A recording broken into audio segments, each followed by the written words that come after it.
En wij jongeren vergeten soms om die ouderen die grani te geven. Sorry dat ik zo zeg, die ouderen. Maar jullie hebben een bagage aan ervaring.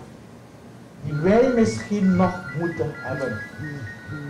De jeugd van tegenwoordig heeft misschien meerdere problemen. Internet, communicatie. Tegenwoordig, afgelopen termen was niet zo van dat je de hele wereld in huis hebt. Nu kan je zelf in een kamer opsluiten en je hebt de hele wereld nog in huis. Dus wel een probleem, een groot probleem waar we als samenleving ook moeten weten om te gaan.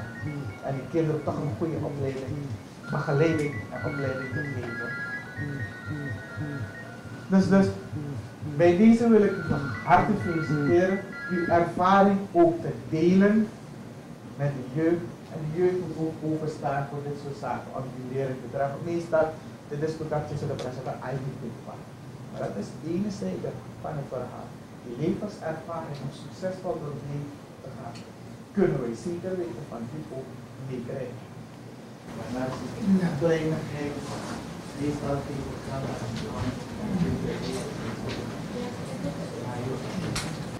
Alvast gefeliciteerd. Daar je afgeeft. Daar je achter met jou.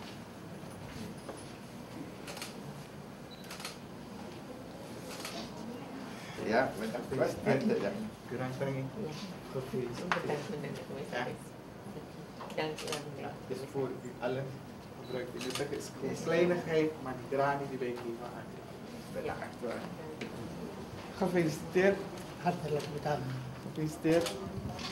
Maar, kleinigheid. Dus we hebben gemeenschappelijk toch? Familie?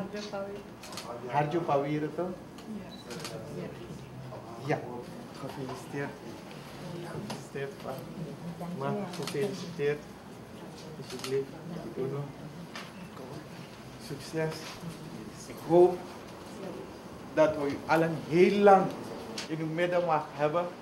De ervaringen kunt delen met de rest van Nikeri, eigenlijk de rest van Suriname.